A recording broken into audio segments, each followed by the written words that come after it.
मिश्रा प्रतापगढ़ी के साथ आप देख रहे हैं मेरा भारत पर। आज देश की सबसे पुरानी पार्टी के खिलाफ बनने वाली पार्टियों की स्थिति। दोस्तों, जैसा कि आज आप देख रहे हैं, आज की स्थिति में नरेंद्र मोदी और अमित शाह के खिलाफ सभी पार्टियां भारतीय जनता पार्टी के विरोध में एक होकर महागठबंधन बना के हर एक प्रदेशों में चुनाव लड़ रही हैं और भारतीय जनता पार्टी को सत्ता से दूर रखने का प्रयास कर रही हैं। लेकिन अमित शाह और नरेंद्र मोदी की जो ये जोड़ी है, ये विजय के पथ पे दौड़ रही है। दोस्तों, आज आप सबके बीच में मैं मिश्रा प्रतापगढ़ी इस मेरा भारत के शो पे इसलिए आया हूं। देश की सबसे पुरानी पार्टी कांग्रेस के खिलाफ बनने वाले जितने वाद हैं वो क्यों बने और किसके खिलाफ बने, आज आपको बताते हैं। आज हमारे देश की स्थिति ये है कि सभी पार्टियां भारतीय जनता पार्टी के खिलाफ एकत्रित होकर चुनाव लड़ रही हैं। लेकिन सच्चाई ये है कि जो पार्टियां आज भारतीय जनता पार्टी के खिलाफ एकत्रित हो रही हैं, ये वास्तव में भारतीय जनता पार्टी के खिलाफ नहीं बने थे। इनका जो उत्थान हुआ था, जो इनका जन्म हुआ था, चाहे वो समाजवाद हो, चाहे वामपंथ हो, चाहे बहुजनवाद हो, चाहे अम्बेडकरवाद हो, कोई भी वाद हो, ये सभी वाद तो कांग्रेस पार्टी के खिलाफ बने थे। दोस्तों, आज आपको बताते हैं कि कांग्रेस में पहले वो नेता कांग्रेस के बड़े नेता होते थे और बाद में उन्होंने कांग्रेस से अलग होके एक नई वाद पार्टी बना दी। आज आपको बताते हैं कांग्रेस से अलग होने वाली पार्टियां जो आज कांग्रेस का साथ देती हैं और कांग्रेस के सहयोग से अन्य प्रदेशों में सरकार बनाती हैं और कांग्रेस को सपोर्ट करके केंद्र में भी कांग्रेस की यूपी 1 और यूपी 2 की सरकार को उसने चलाया। उस स्थिति में आज हमारे देश की स्थिति ये है कि ये जो सभी पार्टियां कांग्रेस से मिलके इस समय कदम से कदम मिलाकर भारतीय जनता पार्टी के खिलाफ चुनाव लड़ रही हैं।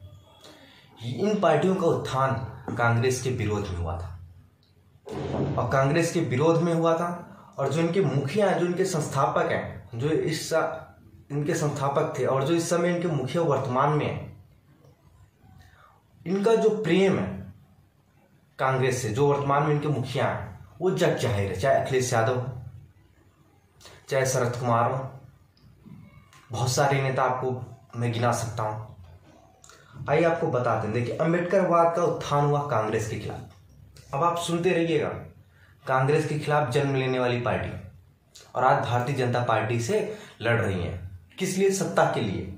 और ये कांग्रेस के खिलाफ इसलिए आई थी, कांग्रेस के परिवारवाद के खिलाफ आई थी, लेकिन आज ये खुद पार्टी अब परिवारवाद के हत्थे चढ़ गई हैं। समाजवादी पार्टी, समाजवाद, अम्बेडकरवाद, बहुजनवाद, आम आदमी पार्टी, तृणमूल कांग्रेस, राष्ट्रवादी कांग्रेस पार्टी, वामपंथ, सामपंथ, जितने पंथ आपको मिलेंगे, जितने समाजवाद का नारा देने वाली पार्टी आपको मिलेंगी, ये सब कांग्रेस के खिलाफ ही इनका उत्थान हुआ था। लेकिन आज आश्चर्य की बात यह है कि सभी पार्टियां कांग्रेस से न लड़के बल्कि भारतीय जनता पार्टी से लड़ रही हैं। जबकि भारतीय जनता पार्टी ने कभी परिवारवाद को बढ़ावा नहीं दिया। परिवारवाद को बढ़ावा देने वाले नेताओं को पार्टी से बाहर कर दिया। लेकिन आज के नेता अगर परिवार के सदस्यों को टिकट मिलता है तो उस पार्टी में रहते हैं, अगर उस पार्टी में परिवार के सदस्यों को टिकट नहीं मिलता तो पार्टी छोड़ देते हैं। स्वामी प्रसाद मौर्य, दारा सिंह इसके ताजा उदाहरण है। 2017 के विधानसभा के चुनाव में मुझे बहुत अच्छे तरीके से याद है कि जब स्वामी प्रसाद मौर्य भारतीय जनता पार्टी में शामिल हुए थे तो उन्होंने अखिलेश यादव को खरी खोटी सुनाया था, बहुजन समाज पार्टी को खरी खोटी सुनाया था। लेकिन आज वही स्वामी प्रसाद मौर्य समाजवादी पार्टी में जाके अखिलेश के उन बुराइयों को भूल गए हैं जो आज के 3 से 5 साल पहले वो चिल्लाते रहते थे। ये सब राजनीतिक मजबूरी है।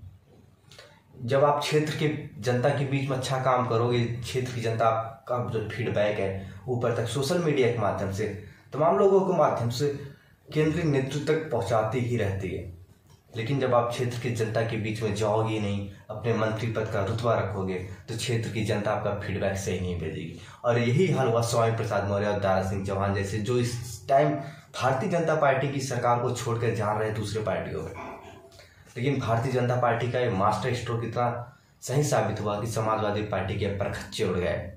इसका उदाहरण देते हैं। भारतीय जनता पार्टी अभी सोशल मीडिया पे बहुत सारे ट्वीट आए, फेसबुक पे बहुत सारे ट्रेंड चले, आपने तो हमारे बुझे हुए बल्ब ले गए, हमने तो